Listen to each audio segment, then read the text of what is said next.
I am really highly impressed.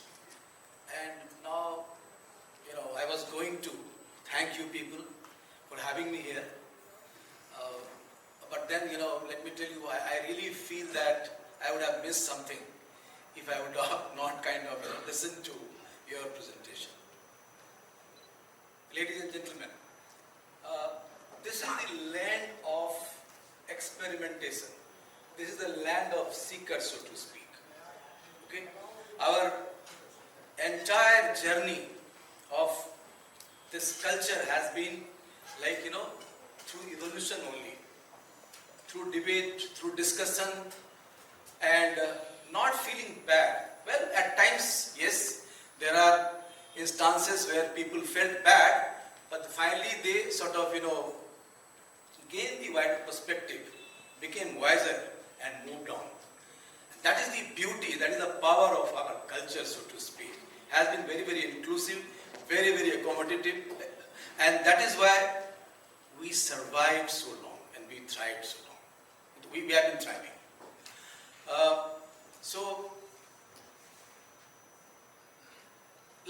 Not feeling bad about sort of getting proved wrong is in our DNA. So Pulkit, with this note, let me start my presentation. I thought that I must kind of compliment you, and I must start from your words. I mean, you did not end with that, but from your words. Having said that,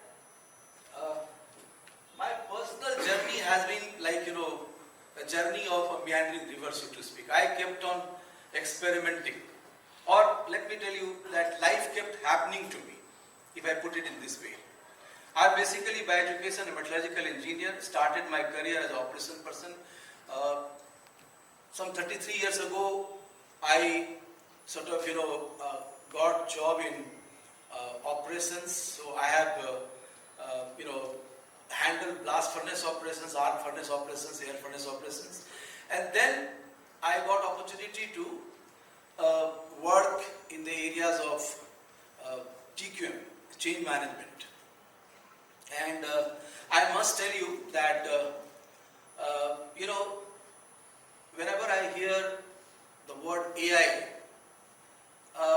one more AI actually comes to my mind. Way back in 1997, we implemented the concept of appreciative inquiry. Very powerful tool. The human side of AI, I would say rather. Okay, and I feel that it is very relevant and more important maybe today. So then from operations to TQM, and then Mahindra Group hired me for TQM implementation in their 3 companies. But then after 6 months they felt that I can be better utilized as CHRO of a company. And so as I said, that life kept happening. I humbly kept accepting the things, and I always submitted myself as a student in the University of Life, so to speak. And I always feel that I'm a bit a nervous person, because I always feel that I don't know much. Okay, and I always try to learn. And when I'm saying I'm not trying to be unnecessarily humble. That's the truth. I really feel nervous, let me tell you. Well, having said that, I have prepared one presentation, but I will try to sort of have a free-flowing kind of discussion with you people, though I'll be using the slide. Friends, you must be able to relate with this graph. This graph, which I'm showing you, that side. Are you able to relate? Yes or no? Yes? So, in 2020, when COVID hit, in 7 to 8 months' time, the number of cases increased from 500 to 1.5 crore, so to speak. And this is the good example of, or bad example maybe, of the exponential growth. Human mind can handle, or is sort of tuned to handle linearity, so to speak. human mind has a lot of difficulty in handling the non-linearity. And this kind of exponential. But then this kind of exponential growth or changes we have witnessed in recent past, isn't it so?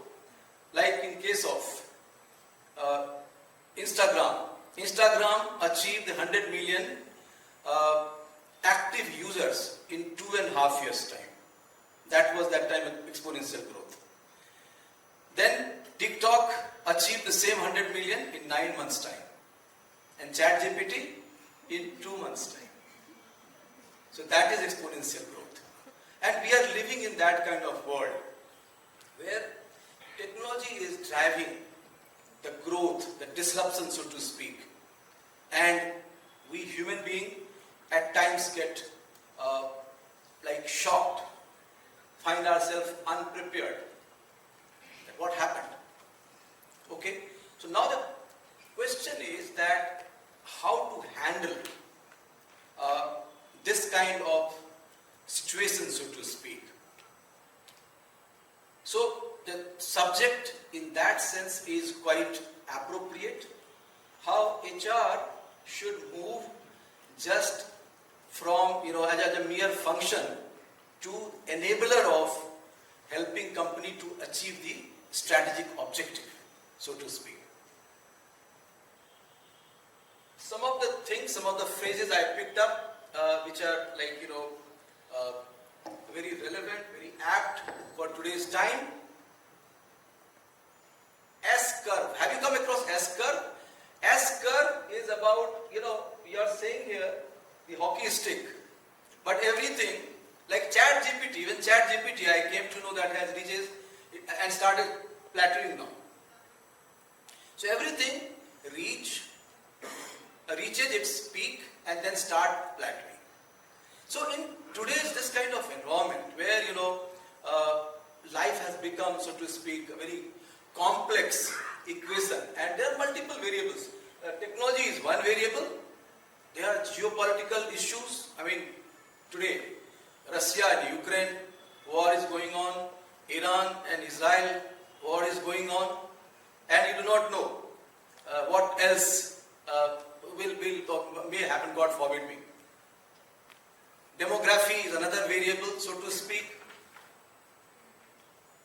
In 2024, I came to know that some 60-70 countries are are going through election. So, not in our country, but in many countries, leadership is going to change. That can create, so to speak, upheaval. So, all such kind of things are happening, and gradually, though our mind is now has started accepting, but whenever the last growth, last kind of growth is outpaced by some new kind of new exponential growth, our mind kind of tell us that enough is enough now. So, but friends, taking clue from what Pulkit said, this is the time when we should appreciate and we should embrace that life is going to be the combination of multiple S-curves, so to speak. We will cultivate, we will develop one skill, we will leverage the skill, we will reach the pinnacle, and we will start plateauing. Again, we will have to cultivate some another skill, and then again S-curve. So we must be prepared for that. Otherwise, we will get marginalized. And so this is not the time of or. This is the time of and. You know what? It reminds me one story. So I was working with Tata company, and we were doing one workshop in a hotel at Calcutta. And the consultant who was teaching us dialoguing process, he was interrupted repeatedly by one senior gentleman. Who would say that, come on, this dialoguing and all is not helpful for producing steel and selling steel? You need different kind of, skill. And then after repeated interruption, this consultant said that I am comfortable with your, different views. Why you are not also comfortable for some time at least? My truth, my views. He said, come on, truth can be only one. He said, no, let me tell you that truth can be multiple. And let us take a pause. Tell me by your watch what is time. So it was 11 a.m. He said, it is 11 a.m. Are you sure? Yes, it is 11 a.m.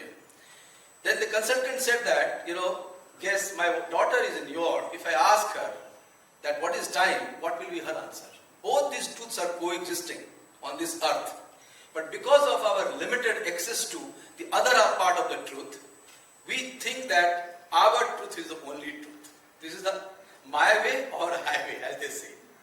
So that is why, friends, in today's high velocity world, this has become all the more important to be good listener. Listening as if your entire life is dependent on that. Being accommodative. So in those days, I was taught that maybe is acknowledging new truth. Hold the judgment. You are not required to submit to someone else's view, which is contrary to your view. But at least say that, acknowledge that, maybe that could be the possibility. I don't know. So that itself will help you to widen your horizon. Well, so in this kind of situation, this kind of environment, the soft power has really become the sort of, the winning sort of, I would say, panacea, so to speak. The emotions, the relationship at workplace, these things have become, so to speak, much, much important for today's CEOs. Okay? So I'll be discussing about that in detail. We are living in permanent beta phase. Beta phase, you all understand? Always an experimentation phase. Okay? And that is the order of the day. We are living in experience economy, friends. And in this economy, your educational background, your last experience, these things do not matter. What matters most is, whether your skill which you are possessing is really, really important, relevant from the hiring company standpoint. So this is a bit complex equation. This is the problem with engineers. So I have also put this equation. What I'm trying to enlighten when I said that. But the point is that the job of HR head is actually to take charge of creating a people-related outcome orientation. That kind of, change management in an organization, and that too in sustained manner. And for that, if you see as the B stands for business here, as the change in business will be rapid, faster, the importance of people will increase. More and more, the importance of people-related outcome as an enabler for achieving the strategic objective will increase. I hope I am making sense to you people. I am talking very passionately, whether you people are really, otherwise please interrupt me, I will not mind.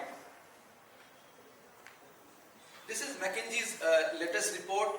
What they found that the great organizations who are really doing great, they are the ones who have dual focus on both performance and people, and not just performance. So when I'm saying performance and people, in such type of organization, you will find in one side very, very challenging environment, very, very goal-oriented environment. But same time, there is a nurturing environment, there is a caring environment, there is an encouraging environment, there is a collaborative environment. Okay? So, such type of organization, 9% is those organizations who are really doing great from both top line standpoint and bottom line standpoint. Moving on. So this is a framework of McKinsey, they suggested, it is called talent to value. They suggested, and in Mahindra Group, where I was working before leaving corporate, Mahindra Group has started adopting, so to speak. The beauty of this model is that it does not talk only about the supply side of talent. In typical talent management, what happens? We identify the high pots, we groom them, and then we try to see that where we can fit, how to keep, how to retain them, how to sort of promote them, etc., etc. Whereas what McKinsey said that you should first of all identify what are the business hotspots, what are the critical roles. They found through their research that there are 2 to 3% critical roles in an organization, and these critical roles do not reside just below the CEO, so to speak. They found that these critical roles reside CEO even -3, -4, up to -4 level, in fact. And then they suggested that, try to fill, this is the job of a CHRO, that try to find out, how to fill these critical roles, so to speak, with the right talent. Like in my experience, when we were doing this analysis, I found that out of the 25 critical roles, we had the talent only for 15 roles. And then, in some of the cases, we had to hire people from outside. So that is the kind of job today's CHRO will have. It is not the functional job of just recruiting and training and engaging people. You need to do this kind of analysis and then reallocating the talents in the same way as Dr. Ramcharan, the visiting Harvard professor and an eminent consultant, he says that you should treat your talent in the same way you are treating your capital. The way you allocate your capital and put to the best sort of job, you should put your top talents in the same way. And in fact, they gave the concept of G3. G3 stands for group of three, basically, they said. And group of three is basically CEO, CHRO, and CFO. And what they suggested, Ramcharan and all, they suggested in their book that these three people, they should frequently meet to evaluate the sort of how these critical roles are filled, how these talents are doing, in fact, or what next course of action we should take. Well, Dr. Ramcharan in his book called Talent Pipeline, he says that often we find that people are promoted without being properly groomed for the role. Now, imagine an individual contributor who is hardworking, who is collaborative, who has achieved, but he is promoted to team manager. He or she does not know how to sort of, delegate the responsibility, how to sit with the next, team member, so to speak, okay, who has sort of, habit or comfort of doing everything by her or his own, so to speak. That person will fail, and that good resource who was individually doing good job will become over time a bad resource, so to speak. That is why Ramcharan suggests that whomsoever you are considering for next level, I am not talking about promotion, I am not talking about hierarchy, bureaucracy, but I am talking about if you are expanding the role, then you must consider that person giving training on the new skills requirement, the application of time, how the team leader should kind of allocate either her time and the new work values. Am I making sense to you all? Please feel free. I mean, you can interrupt me. You can ask questions also in between. No problem. Fine? Well, few bigger trends we would again revisit, and basically my point is that I would go back to the topic I have been given to. So these are the trends we are seeing. These are the trends we are seeing because of impact of technology and automation, work from anywhere, clean environment, energy action, industry-specific disruptions. There are a lot of changes happening. If you consider only technology, the way AI created the disruption, brought the changes, and much more is going to happen. Okay, that itself suggests that what is the power of technology to create a disruption. Because of the various sort of technologies, remote way of working technologies, VR, AR, and all that, we can work from anywhere now. There is a lot of sort of pressure from all the aware people on environment, so to speak, and ESG has gathered a lot of momentum. So that is another dimension. And then there are industry-specific disruptions. I mean, when I'm saying industry, your industry-related disruptions, so to speak. Okay, which we must be aware of. Otherwise, you'll be caught napping. I remember in one of the programs, the Michigan professor, he asked us that, tell me that,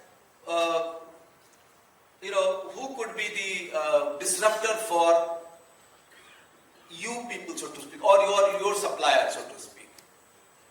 And frankly speaking, the human mind works in linear way. So we try to think that maybe some other competitor who will provide who would be able to manufacture the better product at lesser cost, etc., etc. He said no, it could be 3D printing. Imagine if somebody decides to put the 3D printing at Nasik, okay, and does all the printing of the parts from there itself. What will happen to all those companies which are sort of based at Delhi, Noida, or the truckers, so to speak, who carry all those here? What will happen to those businesses? So unless we are aware of what is happening in our industry, in adjacent industry, and try to get sense, or what Ramcharan said, perceptual equity, develop the perceptual equity about that, we may lose. Sort of, it could become too late, so to speak. So, the message through this slide, basically, I want to give that what big strategic changes can happen in your industry or adjacent industry. Please take note of that. So that should be part of your discussion, so to speak. And CHRO should be involved. That is the point I am trying to make. CEO and all, they have been sort of doing that. But CHRO should be well tuned to that kind of discussion. Look at the demographics and skills of workforce. The skills requirement is changing drastically. Okay? So, if you are today hero because of your skill, that is not guarantee that tomorrow also you will remain hero. And then, based on that, you should decide how to design my HR processes, HR system, so that I can create the people-related outcome orientation. This is the key phrase I'll keep returning to.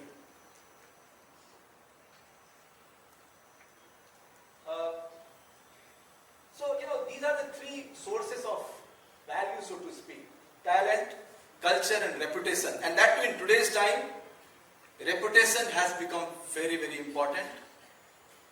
Talent, as we discussed, because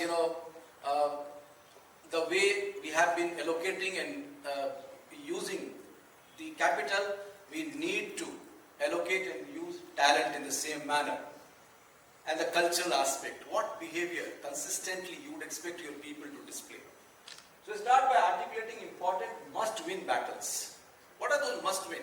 Like in case of a, say, durable consumable company, which has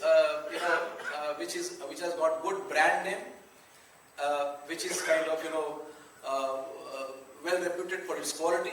How much time do I have, by the way? You also lost the track. Okay, I'll be faster. That is the message to me. So imagine that that company has unfortunately or incidentally competition from a low-cost producer. So what could be the strategic objective of this company, and what could be HR-related objective for this company? So that kind of discussion is very important. For example, for this company, the strategic objective could be the revenue from innovations.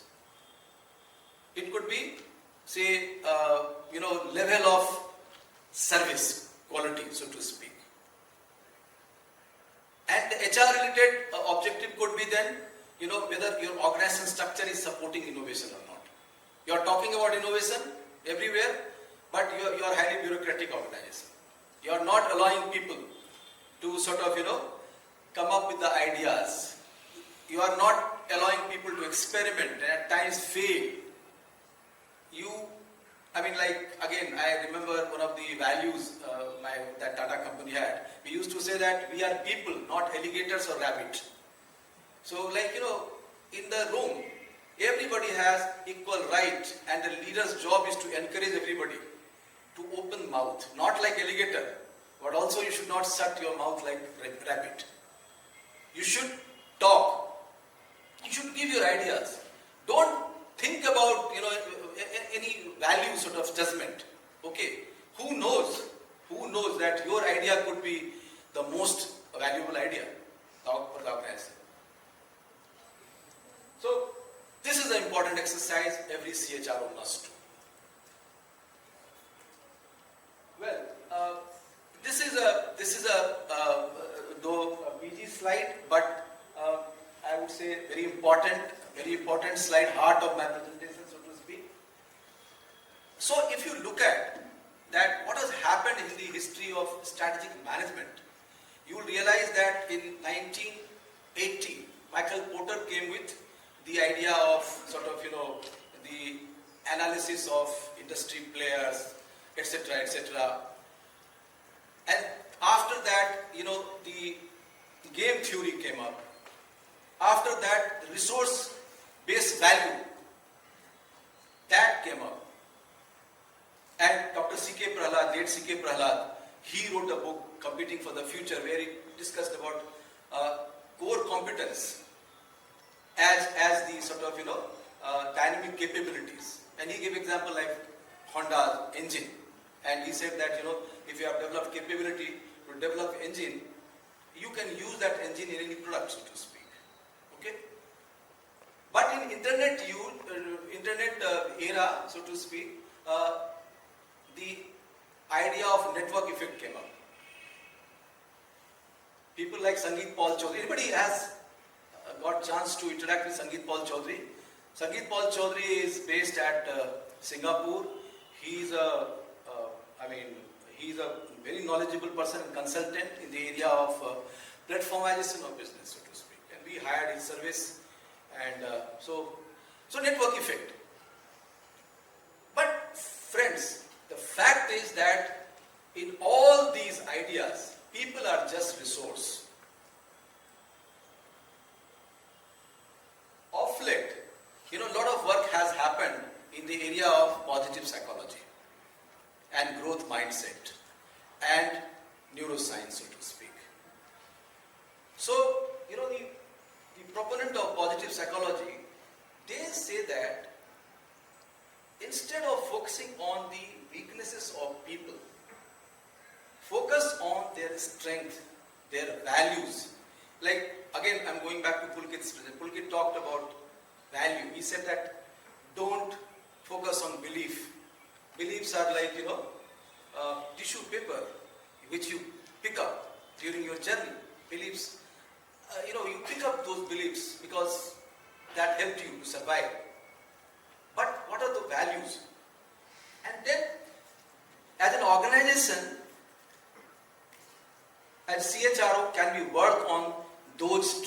those values and transform people. Chris Shankar, he has written a book and he says that nobody is great in absolute term. Context matters a lot. And if somebody was not doing well 5 years ago, that does not mean that he will not do great today. How do you shape your talent? How much time do I have? 5 minutes? That's okay. So positive psychology says that if you focus on the strength, the values, the emotions of people, so to speak, emotions like happiness, pride, compassion, gratitude, there is a much higher likelihood that you will be able to transform organization, you will be able to transform people in a manner that it will become powerhouse. And friends, I have been witness to that type of sort of experience, so to speak, while working with a company which was almost at the brink of extinction, so to speak. Growth mindset, Carol Dweck, she has done a great job, and what she says that it is the humbleness, it is the empathy, it is the listening ability. You know what happens? We think that communication means talking. Communication means also deep listening. Listening with empathy, listening with respect. Listening not because I have to prove that person wrong. Listening because I have to widen my perspective. So that helps you to grow as an individual and as an organization. So how CHRO takes care of all these mindset, skills aspect and create and lay down the foundation of great organization. Neuroscience, I have to be now bit fast. So neuroscience suggests that many things like when we learn in group, our probability of learning becomes very fast because of that mirror effect. They say that when neurons fire together, they wire together. Have you heard this? When neurons fire together, they wire together. The collective learning happens in great manner, so to speak. When the environment is positive, when it is related to you, your learning will happen in great manner. So can we design learning and development in such a manner that it is interesting, it is experiential, and really you allow people to learn and grow. Well, before I move, so these are the four sort of roles of CHRO, so to speak. Inclusive and fair organization designer, because today's workplace is completely diverse, multi-generational, then from gender standpoint and etc. And it is very important that create that inclusive mindset. Talent, partner and coach. So I discussed about McKinsey's talent to value model.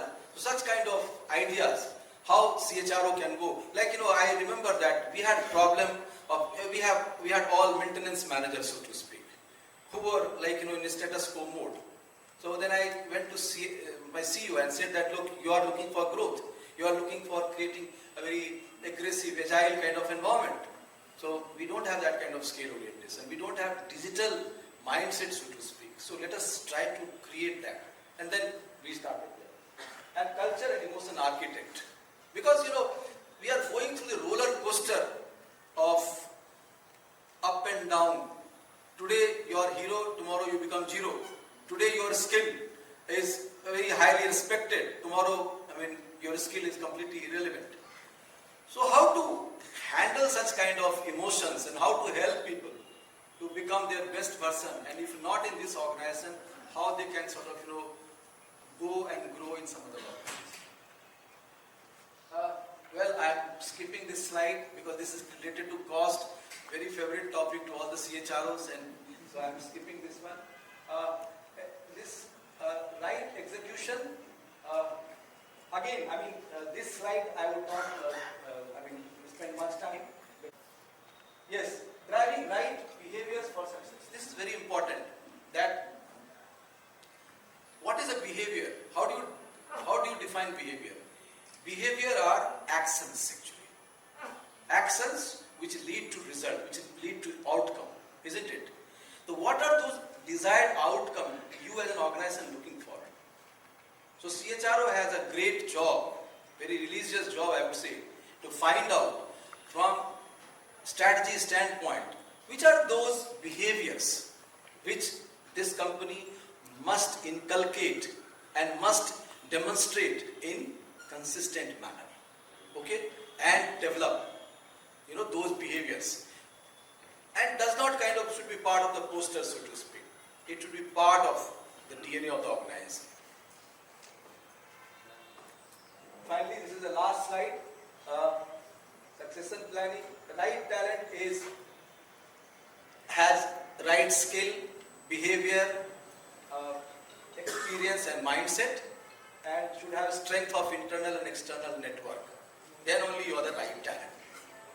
And then, the summary is that I have to summarize now because of time, that we must, though I am saying that everybody has huge potential, everybody is sitting on gold mines, but at the same time, it is a job of organization, because every organization has limited resources. It is job of organization to find out 15-20% people who has high potential.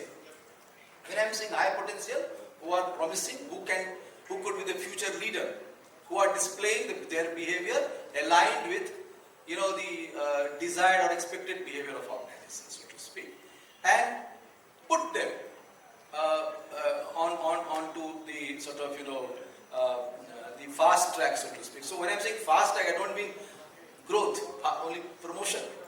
I am saying that put them to the stretch targets. Let them undergo the heat treatment. I am a metallurgical engineer.